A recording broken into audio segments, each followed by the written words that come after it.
আমাদের দেশটা পুরা জাতিকে নিয়ে একটা খাদের কিনারায় আছে। রাজনৈতিক অবস্থা খুবই খারাপ, জঘন্য, ইন্ডিয়ান দালালি, দেশদ্রোহী, সব কিছু মিলাইয়া দেশের অবস্থা হযবরল।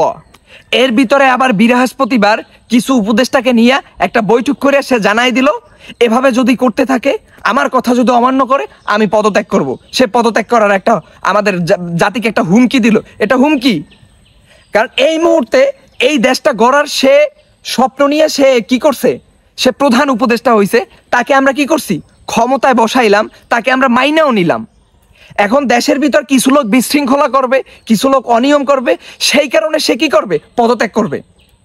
তাহলে একটা দেশের ভিতরে কি সমস্ত মানুষ ভালো থাকবে? একটা দেশের ভিতরে, একটা জাতির ভিতরে তো অপরাধী থাকবে।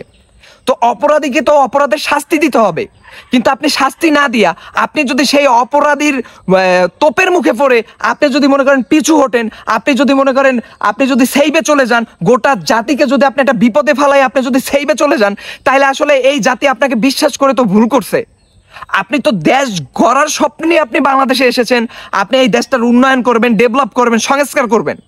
তাহলে এখন আপনি যদি সংস্কার না করে আপনি যদি মনে করেন মাঝপথে আপনি যদি মনে করেন চলে যান, পদত্যাগ করে চলে যান পুরো জাতিটাকে বিপদের মুখে ফেলাইয়া, তাইলে আসলে এই জাতি আপনাকে কি মনে করবে? মানুষ তো আজীবন বাঁচে না, মানুষ মানুষের ভালো কর্ম খারাপ কর্মের মাধ্যমে বাঁচে, কিন্তু আপনি কি নিয়ে বাঁচবেন? আপনি তো এমনটা করতে পারেন না। কে দেশদ্রোহী, কে ইন্ডিয়ার দালালি করে, এদেরকে আপনার যোগ্য শাস্তি দিতে হবে, এদেরকে আপনার মোকাবেলা করতে হবে, এদেরকে মোকাবেলা করে এরপর আপনাকে দেশের সংস্কার করতে হবে। আপনি তো পিছপা হইতে পারেন না। আপনি পিছপা হয়ে যাওয়া মানে পুরো একটা জাতি মনে করেন বিপদের মুখোমুখি হওয়া, বিপদে পড়া, দেশের ভিতরে হুলস্থুল কর্মকাণ্ড সৃষ্টি হওয়া, আবার ইন্ডিয়ান হস্তক্ষেপ শুরু হওয়া। আপনি কি এইটা চান? তাহলে আপনি তো এটা করতে পারেন না। প্রফেসর মোহাম্মদ ইউনূস স্যার আমাদের সাথে এমনভাবে আচরণ করতেছে যে বেকার ছেলেদের গার্লফ্রেন্ড যেভাবে মনে করেন একটা বুস্টুস দিয়ে ছ্যাঁকা দিয়ে চলে যায়, সেও আমাদেরকে সেইভাবে এখন ছ্যাঁকা দিয়ে, পুরো জাতিকে সে ছ্যাঁকা দিয়ে এখন সেইভাবে চলে যাবে। তো এটা তো আমরা আসলে মেনে নিতে পারি না। আপনি সংস্কার করতে আসছেন, আপনি সংস্কার করবেন, আপনার সংস্কারের পথে যে বাধা হয়ে দাঁড়াবে, আপনার কাজের সামনে যে বাধা হয়ে দাঁড়াবে, আপনি তাকে একদম শেষ করে দেন, আপনি তাকে মুছে ফেলেন। আপনি তারা রাখছেন কা? আপনাকে কেউ অসম্মান করে আপনি তারা দেখেন? কে বাংলাদেশের ভিতরে ভারতের দালাল আছে তারাই আপনারা অসম্মান করতে পারে, আপনি তাদেরকে দেখেন এবং তাদেরকে আপনি 12 শিকের ভিতরে ঢুকাই দেন, প্রয়োজনে মুছে দেন। কিন্তু আপনি সেইটা না করে আপনি করুণ সুরে আবেগ দিয়া, ইমোশন দিয়া বলতেছেন আমি পদত্যাগ করব। কেন?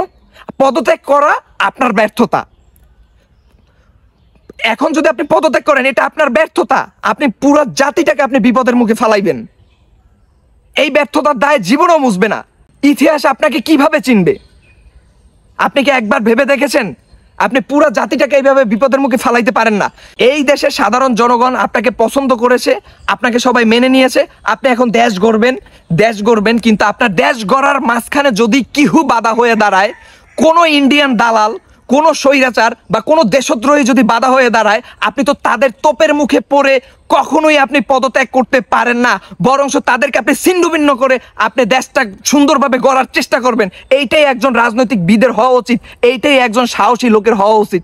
কিন্তু আপনি এই মুহূর্তে পদত্যাগ করলে এটা হবে ভিতুর শামিল, এটা হবে অন্যায়। পুরো জাতিকে আপনি আগুনে নিক্ষেপ করে এরপর আপনি পদত্যাগের কথা বলতেছেন। পুরো জাতির সাথে আপনি ব্ল্যাকমেইল করছেন, পুরো জাতির ইমোশন নিয়ে তাইলে খেলছেন।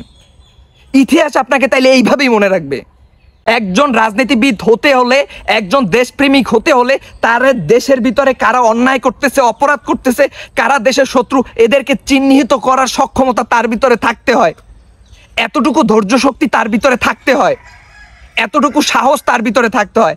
আপনি আপনার সাহস দিয়ে আপনি দেশটাকে গড়বেন। আপনি কোনো অপরাধী, আপনি কোনো জুলুমবাজ, আপনি কোনো দেশদ্রোহীর তোপের মুখে পড়ে কখনো ভয় পাইয়া পিছু হটতে পারেন না। এই দেশের জনগণ আপনাকে পছন্দ করছে, আপনাকে সম্মান করে, শ্রদ্ধা করে, আপনি দেশটাকে সুন্দরভাবে গড়বেন, এইটাই প্রত্যাশা।